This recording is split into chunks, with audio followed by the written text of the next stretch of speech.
All right, man, what's your name and what do you drive? My name's John Swartz. We got a couple of my girls here. Luscious 2019 NSX. Then we got my 2003 Mercedes SL. And then my new Harley FXDR. It's kind of funny. It's kind of like my midlife crisis thing. I've been in cars for 33 years this year. First car I bought was a 1986 Honda CRX. Love CRXs. I probably had about 6 of them. I think when I met you, I had my red Accord that I had all JDM'd, and it was like the first Honda up here on bags and all kind of stuff. And I turned 45. I was actually looking for a TLX Type S. Started watching a bunch of YouTube videos looking for TLX stuff. And in the bottom corner, I saw an NSX video. More and more I started looking on NSX videos, and all of a sudden I was like, oh, maybe I'm gonna give me an NSX. There's less than 3,000 in the world. I found this one down in Tennessee. I flew down, and literally the guy handed me the key. He goes, go take it for a test drive. And I was like, I can go by myself? And he was like, yeah, you know, you're from Alaska. What are you gonna do? I try to do a lot of subtle things. Front lip, we got the vents, we got Science Speed rear wing. Just got a piece in from Japan that I didn't get to put on yet. Did the H&R springs, but it has a magnetic ride because of the speed that the car can do. This is a great combination for it. Custom Vossen wheels made for it. So 20 inches up front, and then the rears are 21 by 12s. JB4 programmer, Science Speed downpipes, new intakes, full exhaust.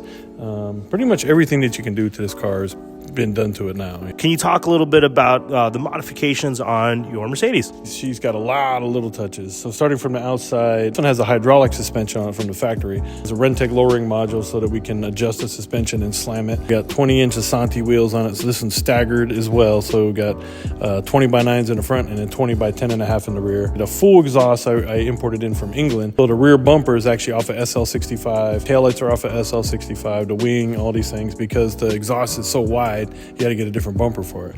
Rentec ECU, Rentec holder intake, and then on the inside I took all the wood grain out, did full carbon, everything inside. This one actually has a full custom audio system that we literally fabricated almost every part. So it's designed to look like it came from Mercedes. Getting into your Harley, this is the only one that I've seen personally up here. Tell me, why'd you go this route with them? So I've been a sport bike guy forever. You know, I've had Ducatis and Hondas, you know, started on Honda, of course. You know, getting a little older, ride sport bikes, you know, the back hurts after a while. So I wanted a cruiser. Military guy bought it, and he was stationed over in Germany. Took the bike to Germany. Bike was brand new. Drove it on the Autobahn one time. Yeah. Then he got stationed in Afghanistan or Iraq or something. Did it for a while. Brought back to America. Brought the bike back. Traded it in on something else. They put the bike in storage and forgot about it. So now I come along and I say, man, I'm looking for a bike. They find it and they say, oh, I got this bike. It fits you. So when they pulled it out and showed it to me, the bike is a 19 with only 65 miles on it. And the guys were like, dude, this is a unicorn. You know, you're never going to see this again. I took all the turn signals and everything off, made LED ones, imported the exhaust from Australia. It's got a stage 2 tune on it. Looks mean. It's just a nice, mean, awesome bike. You have a very illustrious career up here in Alaska. You're very successful up here.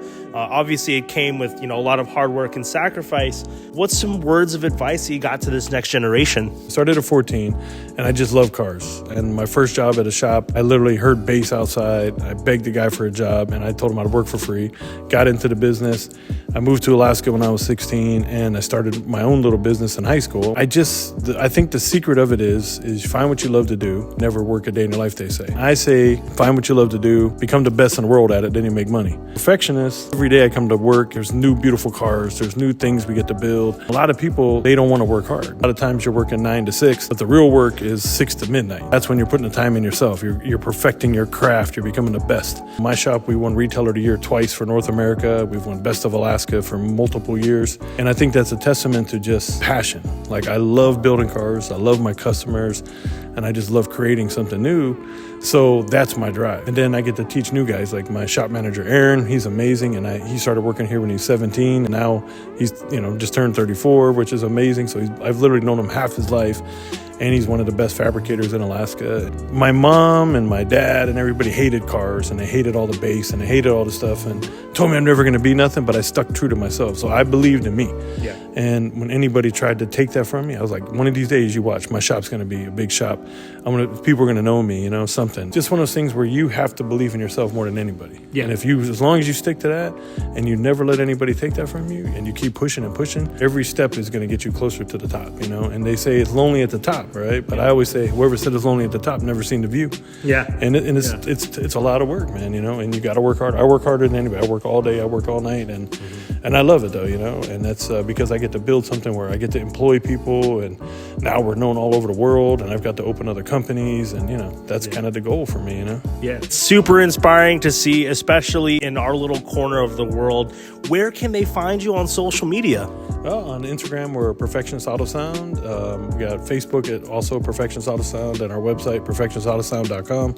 If you tag us, we'll always share your stuff. Love to see people and engage with everyone, and we're part of the community. A huge shout out to John. Been a huge part of the community now for well over 20 years. Next year will be their 25th anniversary. You guys join us for his celebration. Make sure you follow John and Perfectionist Auto Sound Security on Instagram and other socials. We'll see you guys later. Thank you so much, sir. Thank you so much, brother. Appreciate you all. Thank you.